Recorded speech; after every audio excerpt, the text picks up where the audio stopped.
All right, everyone.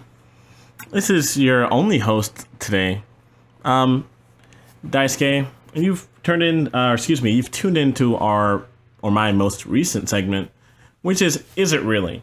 And what Is It Really is about is whenever you hear about something, you actually wonder, is it actually, is it actually being portrayed accurately? Or is it exactly how they say it is? And I guess my topic of today is going to be rage quitting.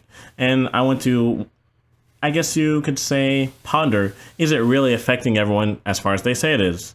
So, with the most, what comes to mind immediately is, I guess, Street Fighter 5.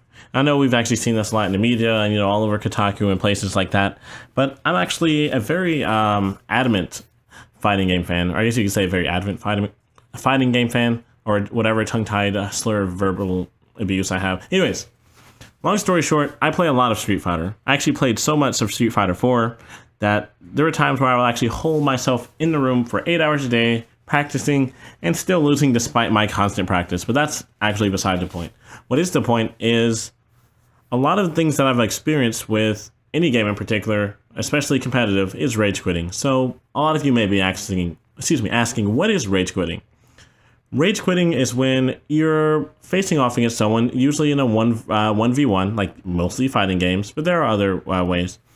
But in this instance, you have someone who's actually on the losing end and will most likely, or practically, I wouldn't say guaranteed because nothing's ever guaranteed, but it's highly unlikely that this person will make a comeback and achieve victory. Therefore, they, I guess, unplug the Ethernet cord from the console, which usually isn't instantaneous, so I don't think that's it because I've done research. But I guess they just unplug the router and or modem completely and cut off connection. And what this does is it not only ends the game, but in some cases, and with Street Fighter 5 especially, you actually don't receive any type of repercussion for doing so. So you can do so constantly without actually receiving without any particular consequence. So the thing is, with that, I actually believe that it's no longer a problem of morals, yes, I will discuss later on in this podcast, but first off, everyone always has their measures, I guess, in place. I hear Halo has some in place. I think League of Legends has some in place as well. And then you also have games like Killer Instinct. Yes, Killer Instinct is a really good one because it has something called jail. And what the jail is whenever you rage quit a certain amount of times, you're banned from actually standard ranking and you rank in jail. And what jail is you play with all the other players who have constantly been rage quitting in a sense, and it is timed if I'm not mistaken. But in the case of Street Fighter 5, you have a lot of guys, in the case of Street Fighter 5, you have a lot of people who are actually quitting, but there's actually no consequence at the moment.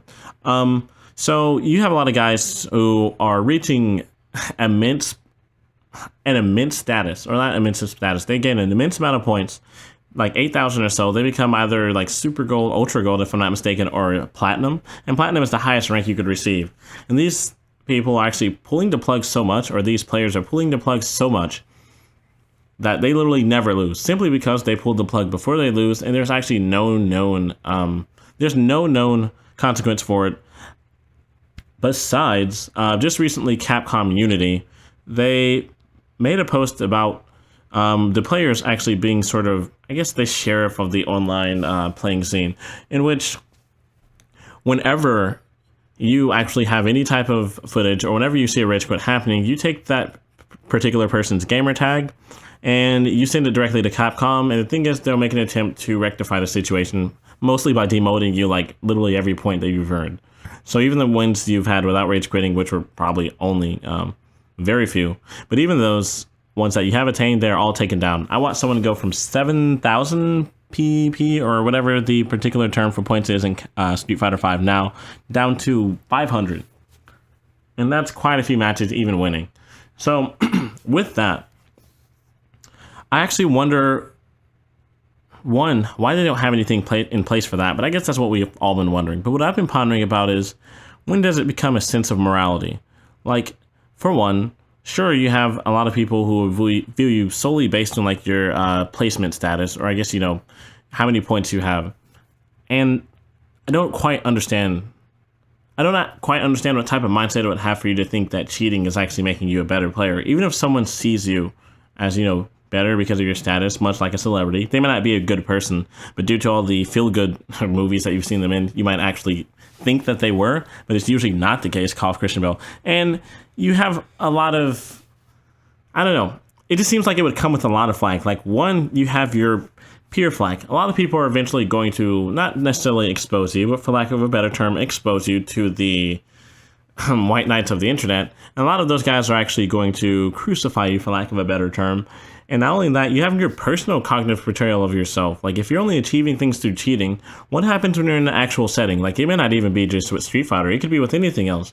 Like, what happens if you quit out on all of, your personal relationships, or if you quit out on all of your goals? Like, there's absolutely no point in quitting something, or this actually goes back to something in particular. It's actually something I thought of, but it actually turns out to be part of Eastern philosophy as well. And it's actually gaining something at the expense of another person. So it's like, me as a person, I've actually been doing fairly well in Street Fighter V, but just today, I've actually counted, this is not exaggeration, I've played about 16 matches. 14 of those matches were quit upon me winning. So I literally gained absolutely nothing, and it's as though all of my time that I spent in training mode and practicing different things, and theory fighter and things of that nature, it was all wasted simply because, okay, I have the experience, and that's great and all, but I actually want something to show for my hard work. I mean, I guess you often go thankless through so many things that whenever you finally achieve something and you have that taken away from you just by the pull of a plug, I imagine you wouldn't be very happy. But nevertheless, like, when is it that all of those personal qualities or those actions actually begin to bleed into your personal life? Like, will you quit your job whenever your boss tells you that you have to come in, or, you work 1 extra hour? Will you quit your relationship when you actually, receive flack from a minor mistake, and, they may actually be bothered by something that you've done? Like, or is it like your financial status as well? You have like a credit card. You just want to use all of the money on the credit card to have that temporary status of having, financial fortitude, only for it to affect you for probably the rest of your life if you don't actually take care of it properly. And I guess that's exactly what I'm getting at. Like, I understand that rage quitting could allow you to keep those points. It may give you some type of temporary status of being a better player, and that is heavily quoted. But I guess the thing is, I would like for everyone to stray away from it. Not even for personal reasons, just because I guess I could see everyone do better, but I also want them to know that if they're constantly quitting and they're not actually practicing or working to get what they're going to get, there's absolutely no point. It is truly it's one of the truest forms of a waste of time. You're not cultivating anything. You're not cultivating character. You're not cultivating skill. And it's a very poor use of your time, in my particular opinion. I won't force it on you. But even so, I guess that would be my particular is it really for today. So I guess my question to you all the viewers, is it really bad to rage quit? So I want you to actually, you can message me through the Google associated with this YouTube channel.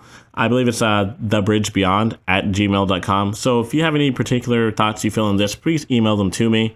And I'll actually read over those so we can begin to, we can gain a few different perspectives besides my own, as far as rage quitting goes. But even so, thank you all for tuning in. This is the Bridges Daisuke. Sorry for the excessive stuttering, but this is the Bridges Daisuke. I am very glad that you all are here.